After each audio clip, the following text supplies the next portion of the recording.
Bien, el título del mensaje de esta mañana, este día de Santa Cena, es Más que juntos. Más que juntos.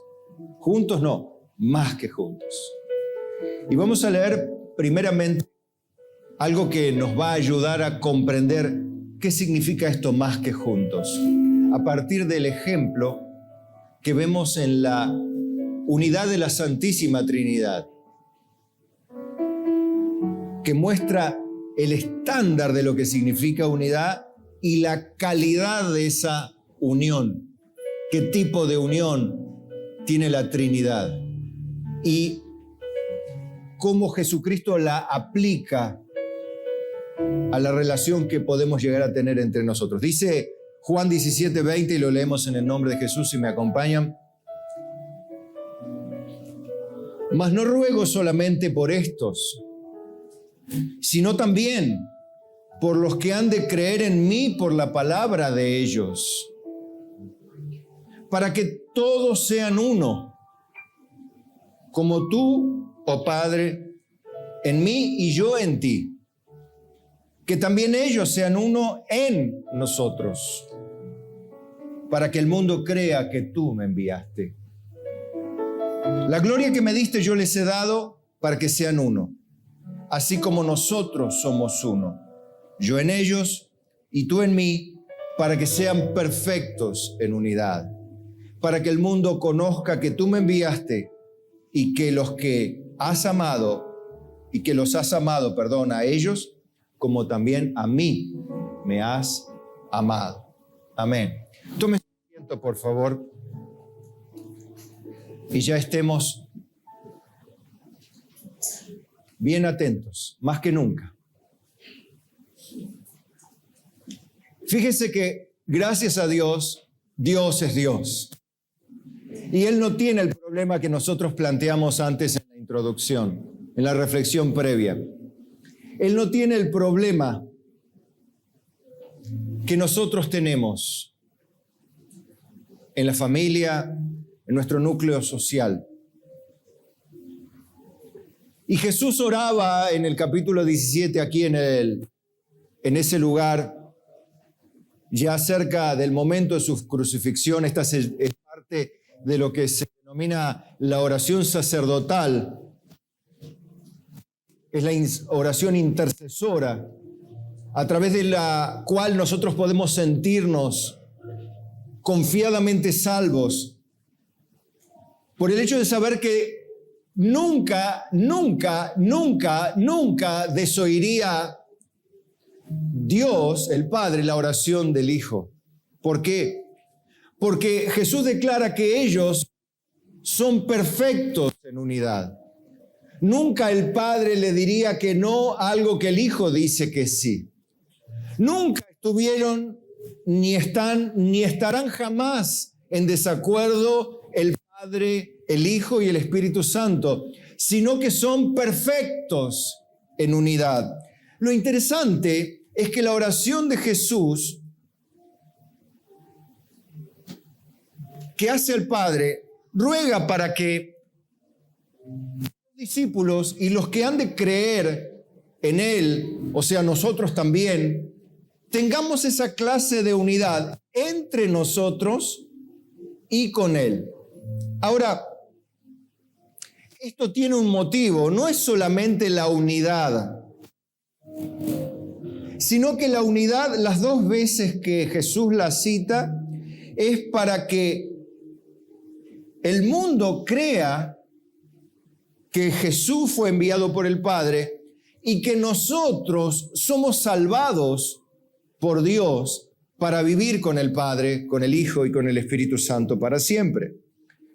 El motivo es que el mundo crea que el amor de Dios se hizo realidad. Evidentemente, es el estándar, es el punto donde debemos apuntar, valga la redundancia si quiere, la clase de unidad que tenemos que tener entre los que nos denominamos o autodenominamos discípulos de Cristo. Ahora, usted sabe que, como lo planteamos hoy, Jesús, por un lado, él sentía el gozo del Padre. Él decía, no estoy solo, mi Padre está conmigo. Y eso es lo que individualmente cada uno de ustedes experimentaba ya siendo creyentes, cuando abandonados por sus familiares, por la razón que sea, muy sonsa, como decía un hermano por allí, muy tonta, o cuestiones de celos, enojos, una especie de aversión a Cristo natural, ¿no? Porque el hombre es enemigo de Dios por naturaleza. Y claro, cuando te pasás del lado de Dios, te pasás al lado de los enemigos, de la persona que no es nacida de nuevo. Eso es por naturaleza, lamentablemente así. Pero sea como fuere, duele. Pero había un gozo que es el mismo gozo y la paz que muchos de ustedes testificaron, que sienten, que a pesar de estar solos pueden decir, no estoy solo porque el Padre está conmigo. Ahora, el problema no es los familiares no creyentes, sino el problema es que tus amigos, tus hermanos, tengan alguna razón para dejarte solo. Y eso sí duele más. Y si bien podés decir, el Padre está conmigo, pero quizá allí es donde interviene una de las palabras que decía, que le decía al hermano, pero da un poco de bronca o de enojo. ¿Por qué? Porque no tendría que ser así. No tendría que haber abandono, soledad o individualismo. ¿Por qué? Porque Jesús oró para que sean uno. De la misma manera que el Padre, el Hijo, por el Espíritu Santo y el Espíritu Santo son uno. No debería haber diferencias sustanciales, sino diferencias naturales. ¿Sí? Por ejemplo, el Padre no es la misma persona que el Hijo. Y el Hijo no es la misma persona que el Espíritu Santo, ¿o sí? Eso no es. No es la misma persona, pero ¿es el mismo Dios? Correcto, ahí está entendiendo el concepto de la Trinidad. Es el mismo Dios en esencia, pero son tres personas. Dios, y esta frase choca un poco, Dios es tres personas. Dios es tres personas. Pero ellos no están, son diferentes las personas, pero Dios es el mismo. Bien, nosotros naturalmente somos diferentes, pero en esencia se supone que debería haber una unión perfecta, y creo que de alguna manera lo han experimentado más que nunca hoy muchos de ustedes, si no todos, ojalá. Ninguno de ustedes conocía al hermano Julio, y Dios trajo al hermano Julio para que ustedes experimenten la comunión no programada, ni siquiera advertida, ni siquiera publicada, que ustedes tienen con Él sin haber hablado con Él, sino solamente al escucharlo. Y el Espíritu Santo haberle dado testimonio de que pertenecen a una misma familia, aunque nunca lo vieron, nunca lo conocieron, y es de otra congregación y tiene otros ministerios, pero se dieron cuenta que tiene el mismo espíritu, el mismo lenguaje, la misma palabra, la misma naturaleza, el mismo Dios y el mismo fin. Y sintieron automáticamente una alegría, un gozo interior. Me atrevería a adivinar lo que sintieron sus corazones. Pero eso les enseña y les enseña Dios a ustedes y a mí, que hay una comunión que debería primar por encima de todo espíritu, cuestión que tienda a separar la unidad que Dios tiene y que Él tiene con cada uno de nosotros y que quiere, y ahí está el punto, que cada uno de nosotros tengamos con los otros. Y ahí me parece que hay una llaguita que hay que tratar. Porque si no tratamos esa llaga, si no tratamos esa enfermedad, ese pecado, voy a hablarlo como debe ser hablado, el mundo no conocerá que Dios nos envía. El mundo no creerá que Cristo ha sido enviado para salvarlo y no entenderán el amor si nosotros no logramos ese amor de Dios que nos une a los otros de una manera esencial, pura y verdadera y eterna para colmo de bienes. Mire lo que pasaba en 1 Corintios 1:10. Os ruego, escribía Pablo a la iglesia, pues, hermanos, por el nombre de nuestro Señor Jesucristo, que habléis todos una misma cosa y que no haya entre vosotros divisiones, sino que estéis perfectamente unidos en una misma mente y en un mismo parecer. Porque he sido informado acerca de vosotros, hermanos míos, por los de Cloé, que hay entre vosotros contiendas. Ahora, mirando usted su vida, mirando en retrospectiva el 2023, usted experimentó, vivió, participó en su congregación de cosas que si el apóstol Pablo escuchara por medio de los de Cloé volvería a escribir, llamándonos a cambiar de actitud, porque quizá no hemos experimentado esa unanimidad de parecer y una misma mente. ¿Por qué será? ¿Por qué? Pregúntese usted, ¿por qué? ¿De dónde salió esto de hacer divisiones de la iglesia? ¿De dónde sale? ¿De dónde vienen los pleitos entre vosotros? ¿No nacen de vuestras pasiones que combaten en vuestros miembros?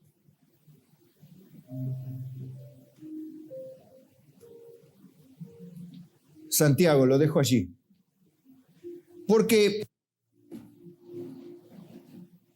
no estamos hablando entonces una misma cosa. No estamos teniendo un mismo parecer.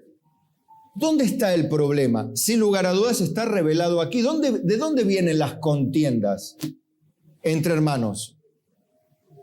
De dos personas que piensan diferente. Porque si pensaran lo mismo no tendrían de qué pelear. Si hablaran una misma cosa no tendrían de qué contender.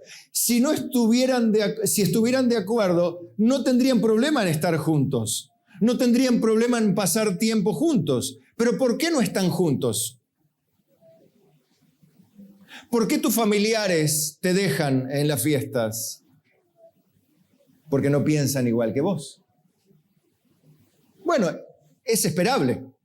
Es comprensible, triste, doloroso, pero comprensible. Lo que no llego a comprender y que me duele es que cómo no pueda haber un mismo parecer y un mismo pensamiento entre cristianos.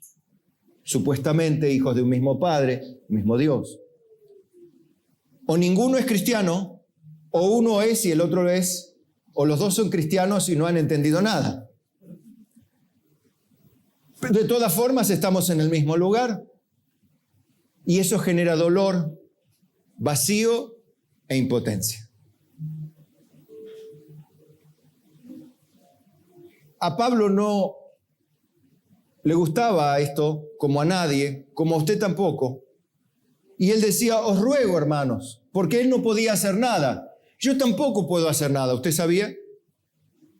A mí a veces me cuentan cosas, pero yo no puedo hacer nada. Para que la sepa, bueno, puedo ser informado por los de Cloé también. Pero no puedo hacer nada. Siento lo mismo que usted siente cuando no puede hacer nada para reunir a su familia para un cumpleaños, una Navidad, una cena de fin de año, o un casamiento. Usted siente que no puede hacer nada. ¿Y qué hace? Ora. ¿Y qué hago yo? Oro.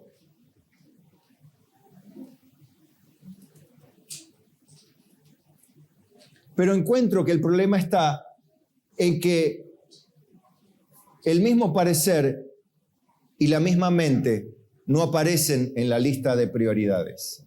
Hay otras prioridades.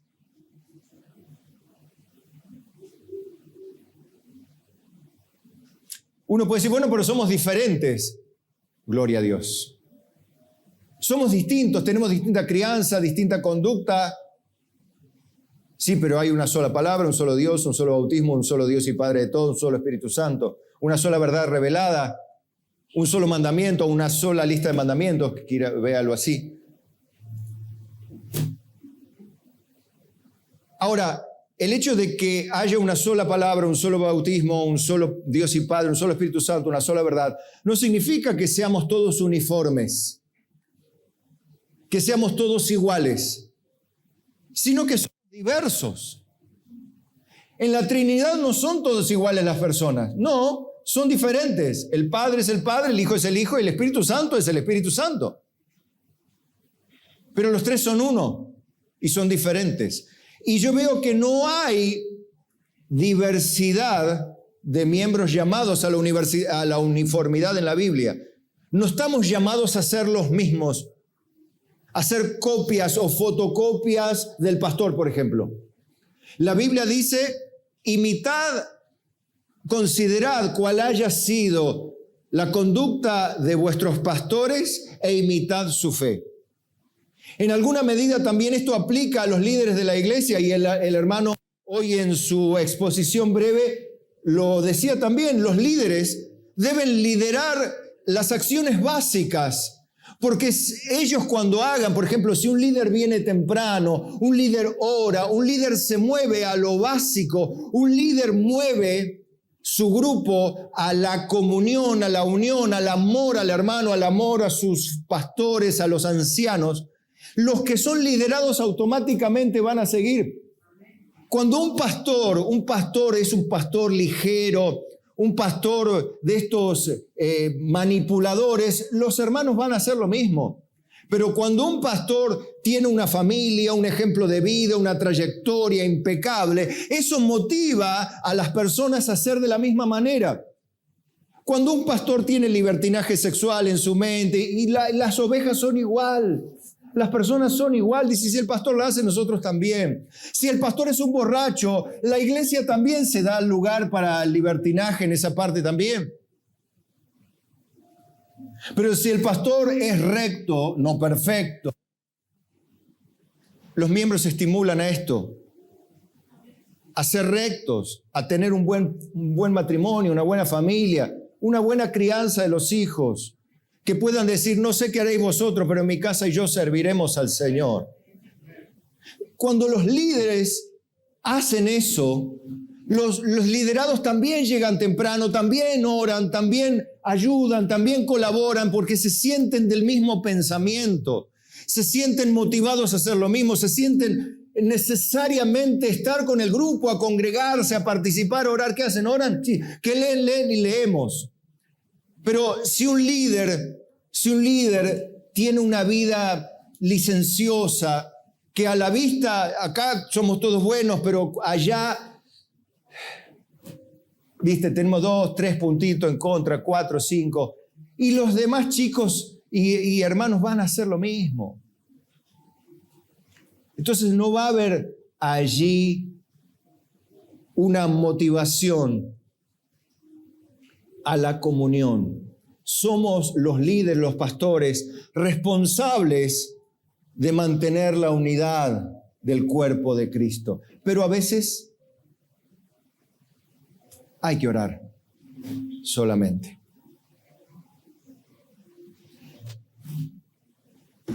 Primero de Corintios 12:2, donde se refuerza esta idea. Porque así como el cuerpo es uno y tiene muchos miembros, pero todos los miembros del cuerpo, siendo muchos, son un solo cuerpo, así también Cristo. Porque por un solo espíritu fuimos todos bautizados en un cuerpo, sean judíos o griegos, sean esclavos o libres, y a todos se nos dio de beber un mismo espíritu. Fíjese que no hay problemas de raza, de color de piel, de idioma, de crianza, de cultura, no hay en Cristo Jesús. No debería. Lo que pasa en Estados Unidos que acá no pasa. Allá hay iglesias de negros e iglesias de blancos en muchos casos. Claro, es una herencia cultural. En muchos casos ya la gente no tiene problema, pero en otros se conserva cierto prejuicio todavía. Nosotros en este caso, gracias a Dios, no tenemos eso. Pero igual tenemos otros problemas también. Yo vengo hablando en la radio, ¿por qué la cantidad de iglesias se ha incrementado en Córdoba, por ejemplo, pero no la cantidad de miembros de todo el cúmulo de las iglesias? Porque se han fraccionado nada más. ¿Qué sentido tiene? Además, el cuerpo no es un solo miembro, sino muchos. Si dijera el pie, porque no soy mano, no soy del cuerpo, por eso no será del cuerpo. Y si dijera la oreja, porque no soy ojo, no soy del cuerpo, por eso no será del cuerpo. Y si todo el cuerpo fuese ojo, ¿dónde estaría el oído? Y si todo fuese oído, ¿dónde estaría el olfato? Mas ahora, Dios ha colocado los miembros, cada uno de ellos en el cuerpo, como Él quiso. Porque si todos fueran un solo miembro, ¿dónde estaría el cuerpo? Pero ahora son muchos los miembros, pero el cuerpo es uno solo. Es el ejemplo que da Dios, y creo que es el ejemplo más maravilloso que pudo existir y que existirá. Usted no puede ver un cuerpo humano funcionando si no está todo unido. Desde ya por sí imaginarlo de otra manera es horrible. Evidentemente Dios utiliza algo que es horrible para ver lo horrible que es ver una iglesia desunida, una iglesia fraccionada, una iglesia donde por las contiendas, el dolor, el desamor, el individualismo y la soledad se entremezclan en un cúmulo de sensaciones que provocan impotencia y una parálisis en el servicio al reino de Cristo. Entendamos para esto la naturaleza de la iglesia. Así como entendemos la naturaleza de la Trinidad en parte, la naturaleza de la unidad, cómo es la unidad de la Trinidad, como ejemplo para la unidad de la iglesia y las palabras que utiliza Jesús, perfectos en unidad, en amor. Primero, la iglesia no es obra de Carlos, no es obra de Martín, no es obra de los misioneros. La iglesia es obra de Cristo y del Espíritu Santo, porque Cristo dijo, esta es mi iglesia, esta roca, y sobre esta roca edificaré mi iglesia. Le pertenece a Él. Él la edifica, Él la funda, Él la establece, Él la salva, Él la redime, Él la escoge. O sea, no hay lugar para nosotros en la ecuación. Él empezó, Él terminará. Él escogió ante la fundación del mundo, Él glorificará al fin de los tiempos. Yo pues, preso en el Señor, os ruego, que andéis como es digno de la vocación con que fuisteis llamados, con toda humildad y mansedumbre, soportándoos con paciencia los unos a los otros, solícitos en guardar la unidad del Espíritu en el vínculo de la paz, que es el reflejo de la unidad del Padre y el Hijo en el Espíritu, en el vínculo de la paz y del amor eterno de Dios. Dios en su Hijo tiene complacencia. ¿Qué es la palabra complacencia? Que le satisface la mera realidad del Hijo. La palabra, la vida, la sumisión, la obediencia del Hijo le llena de complacencia el corazón al Padre. Este es mi Hijo amado en el cual mi alma tiene contentamiento.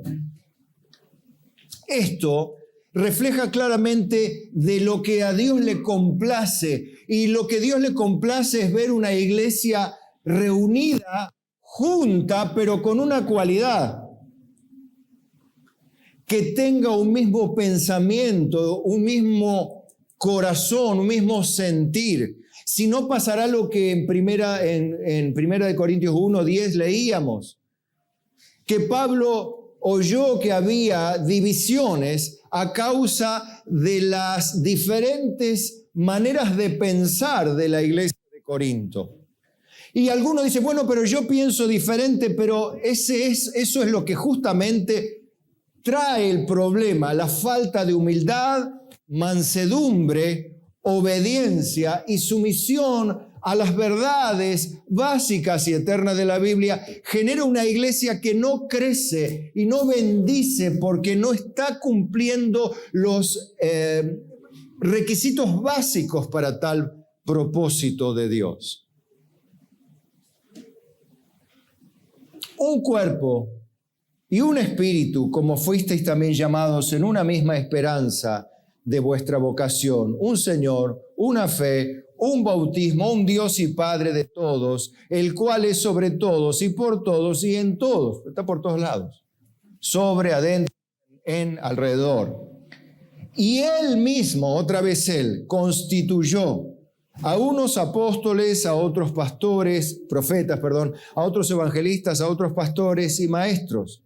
¿Con qué fin?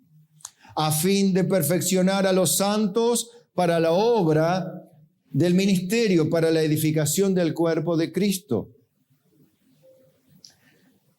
Fíjense,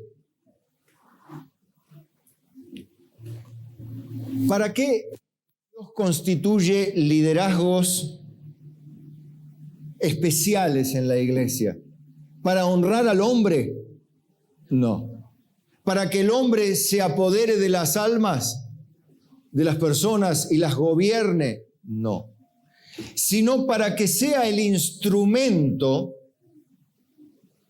para capacitar a los miembros para cumplir su función a la cual todos estamos llamados, a ser discípulos, a amarnos unos a otros, a edificar la iglesia, a cuidar a los que están. Con todo, pero pastor, entonces, ¿por qué comparten la palabra las hermanas y los hermanos? La Biblia dice, entre los dones, dice, anhelara que todos profeticen. Quiere decir en el sentido que prediquen. Pero háganlo 1 y 2 por turno para que todos se animen y todos sean edificados. Pero fundamentalmente no está sobre los líderes de grupo la edificación de la iglesia, sino que la Biblia establece que la edificación y la capacitación está a través de los pastores establecidos por Dios y los ancianos de las iglesias para capacitar a la iglesia. Por lo tanto, la voz del pastor y de los ancianos en autoridad está respaldada por Dios, no la voz de ellos, sino la voz de ellos cuando enseñan las Escrituras. ¿Sí? No podría estar la voz de alguien. Por eso, cuando alguien su voz la levanta por encima de los demás, es donde se produce ya, acá hay 2 predicadores, acá hay 2 doctrinas, acá hay 2 facciones, acá hay 2 iglesias. Entonces produce divisiones, desunión, desconfianza, temor. ¿Qué pasa cuando los papás pelean? ¿Qué les agarra a los hijos? Miedo a perder los papás. ¿Qué le pasa, por ejemplo, si el pastor Carlos hoy, como Susi me dijo a mí, me miró y me dijo lo que me dijo?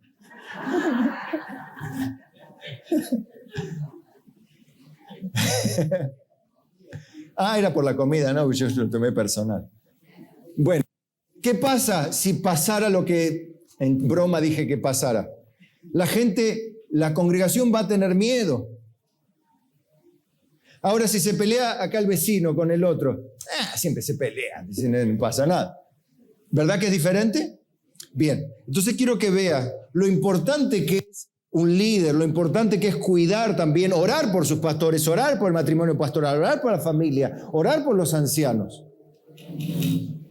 Orar por los que están en eminencia, como dice la Biblia ahora, que ya estará asumiendo el nuevo presidente. Orar por los que están en eminencia para que su trabajo lo hagan bien. No para que reine un color político, sino para que su trabajo lo hagan bien, porque lo necesitamos, por Dios.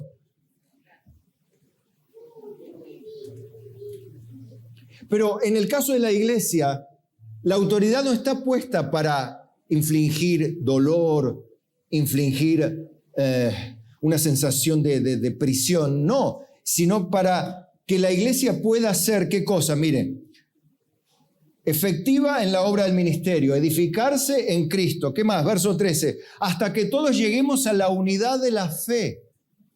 ¿Qué es la unidad de la fe?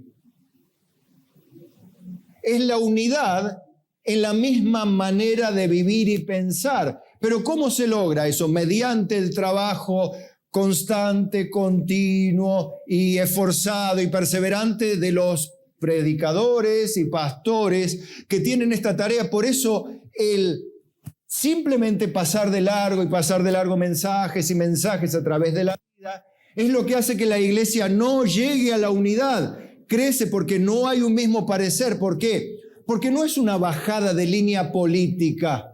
La iglesia no es una democracia. Eso pasa en nuestro mundo y gracias a Dios que medio pasa lo mejor que se puede. Ojalá sea una buena democracia porque es el mejor sistema de gobierno hasta aquí que ha funcionado mejor en la humanidad. Pero la iglesia no es eso. La iglesia es el gobierno de Dios a través de los instrumentos que Dios tiene.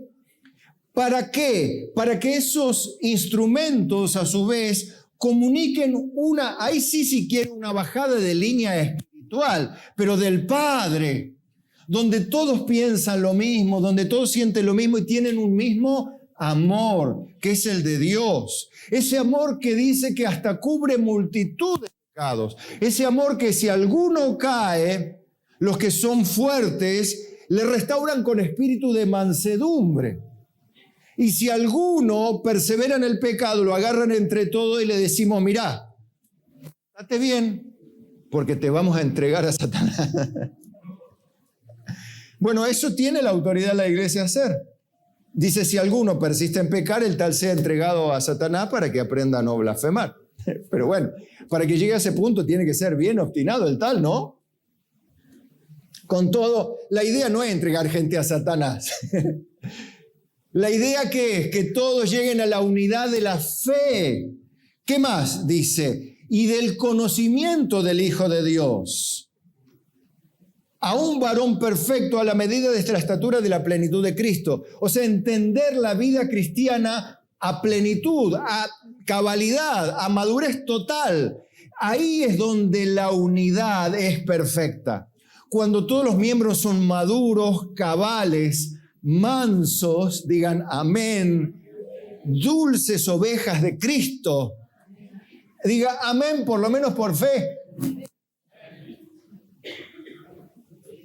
¿Sí? Y por otro lado, ¿para qué estamos puestos?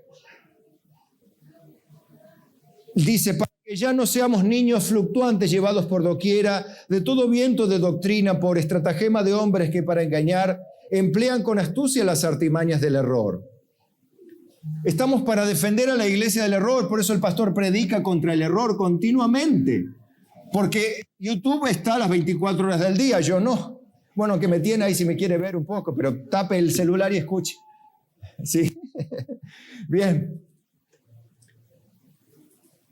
Sino que siguiendo la verdad en amor, crezcamos en todo aquel que es la cabeza, esto es, Cristo. ¿De quién? Otra vez, todo el cuerpo bien concertado y unido entre sí por todas las coyunturas que se ayudan mutuamente, según la actividad propia de cada miembro, recibe su crecimiento para ir edificándose en amor. Evidentemente, la actividad propia, aquí sí es individual. La actividad propia de cada miembro, ¿qué hace? Colabora con los otros miembros para que toda la iglesia se una en la fe de Jesús. Por eso el sectarismo es exactamente lo contrario. Las divisiones, el sectarismo, y eso parte no de una idea, bueno, a mí me gustaría tener una iglesia. El problema no parte de que te gustaría tener una iglesia. El problema parte de que te gustaría estar en otra iglesia porque esta no te gusta la gente y no me puedo relacionar. Pero quiero decirte algo, que si no te podés relacionar acá, allá vas a encontrar otro con quien. No, tampoco. Porque siempre va a haber alguien que no va a estar de acuerdo con nuestra manera de pensar, porque nuestra manera de pensar no es la de Cristo, porque si fuera la de Cristo estaríamos de acuerdo con los que son de la misma manera de pensar y no habría contiendas, ni divisiones, ni puntos de vista. Y en cuestiones operativas, ¿cómo hacemos? Y en cuestiones operativas hacemos lo que en nuestra iglesia se hace, lo que determinan nuestros líderes, como lo hace la maestra con los alumnos, como lo hacen los capataz con los empleados, como lo hace el gerente con los empleados de la empresa, como lo hace el director técnico Scaloni con la selección nacional. Como no lo hizo De Micheli ayer con los penales con River. No le pudo meter un gol a Rosario Central. ¡Qué bárbaro!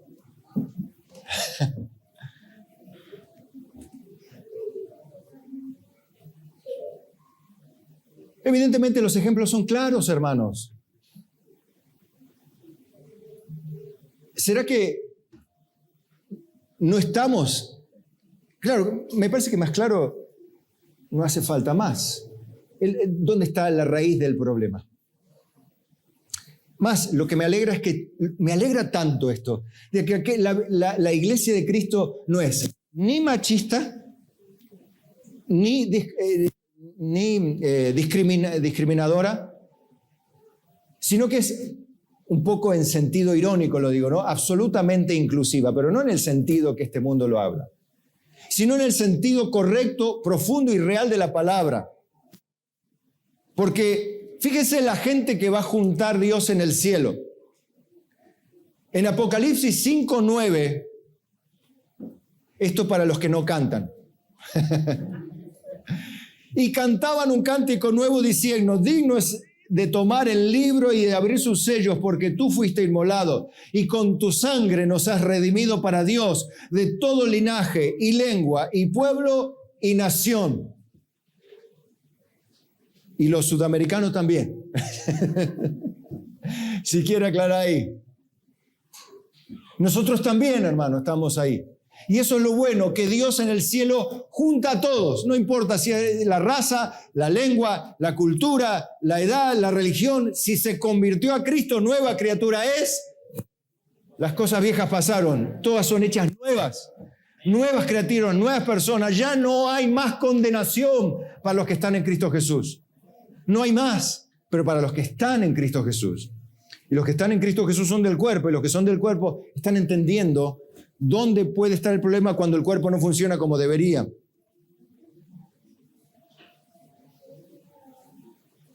Y nos has hecho para nuestro Dios reyes y sacerdotes y reinaremos sobre la tierra. ¿Cuál es el resultado entonces? Debería ser el resultado de estar juntos. ¿Qué le parece? ¿Cuál debería ser el resultado de estar juntos? ¿Pasarla bien? Yo veo que Dios cuando hace las cosas no las hace sin propósito. Dios siempre tiene un propósito. Dios siempre tiene un propósito. Entonces cuando Él nos enseña dónde está el problema, debemos corregir el problema para encaminarnos al cumplimiento de sus propósitos. Y esto lo comenzó Él. Y nosotros tenemos que darle lugar también, como en aquel día de Pentecostés, ¿recuerda? Estaban todos unánimes y juntos orando en el aposento alto llenos de miedo. Y sobrevino de repente el Espíritu Santo sobre ellos. Y comenzaron a hablar en nuevas lenguas. Y se repartieron lenguas como de fuego sobre sus cabezas. Y recibieron coraje, ¿no?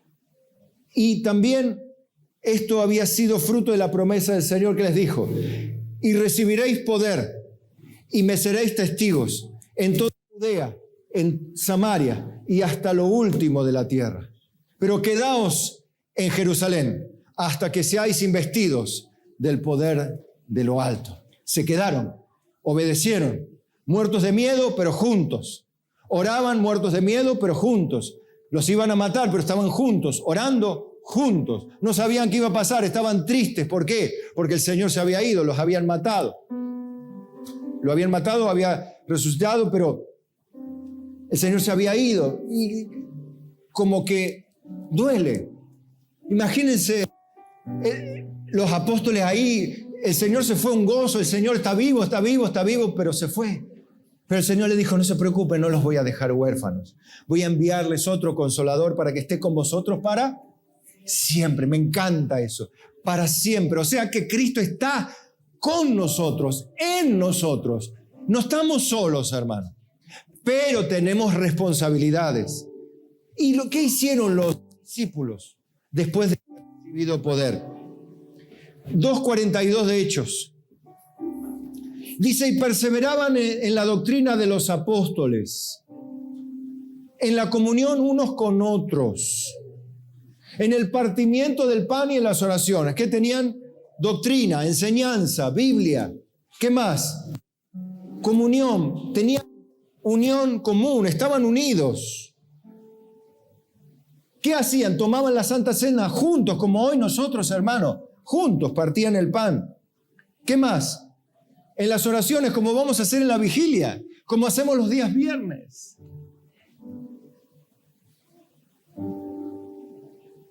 Verso 46.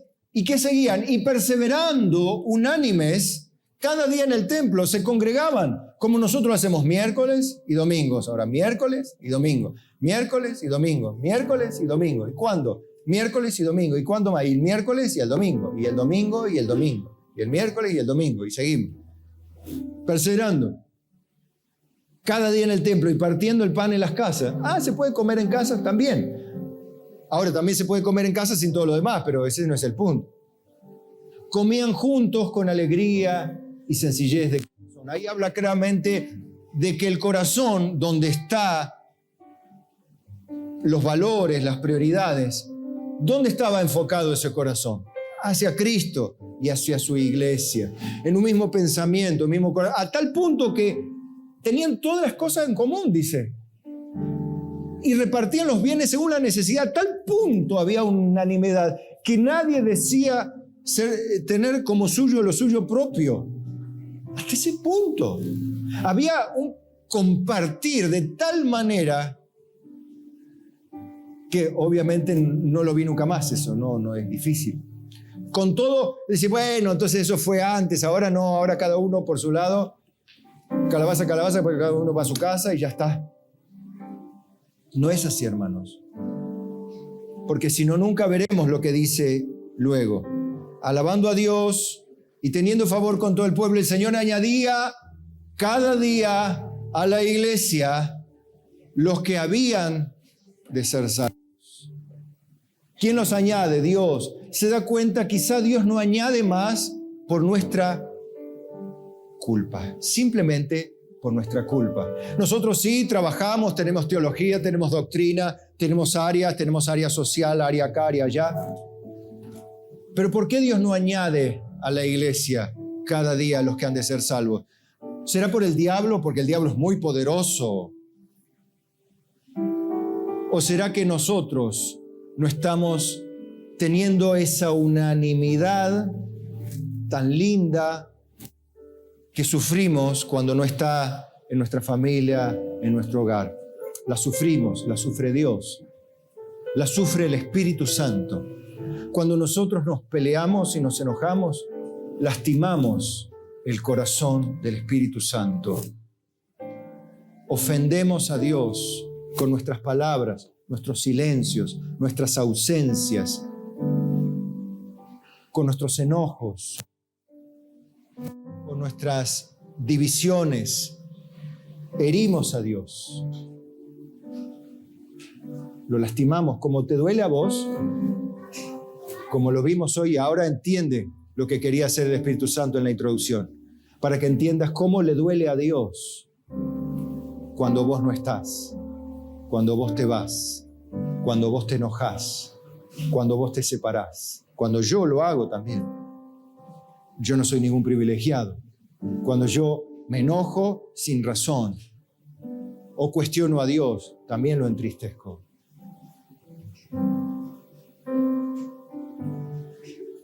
Yo quiero que el Señor añada a la iglesia a los que han de ser salvos.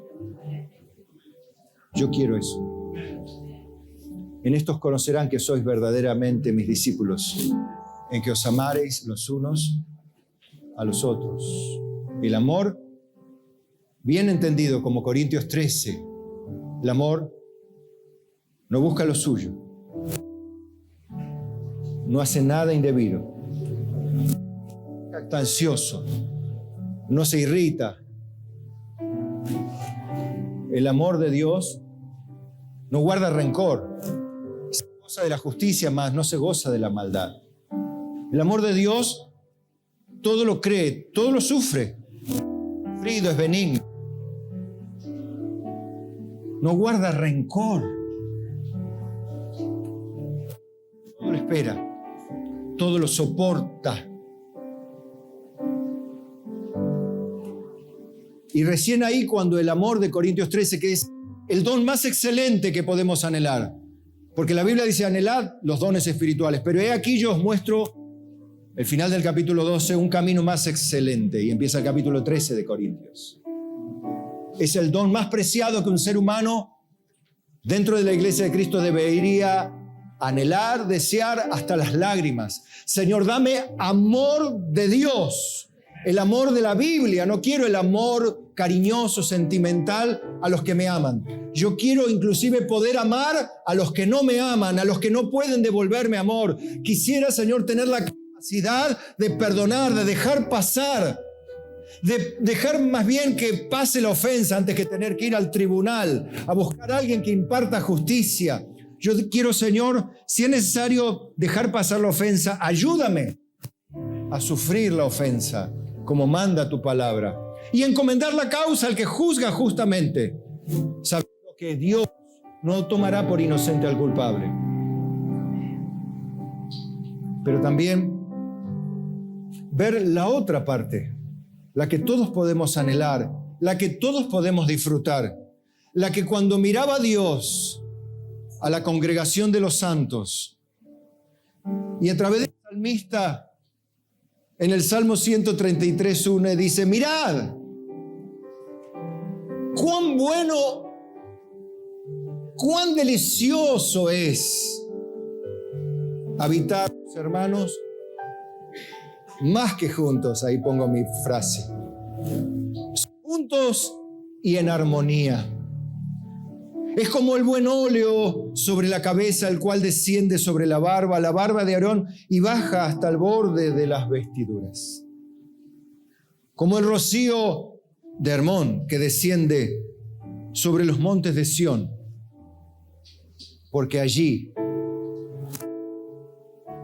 envía Jehová bendición y vida eterna. Amén.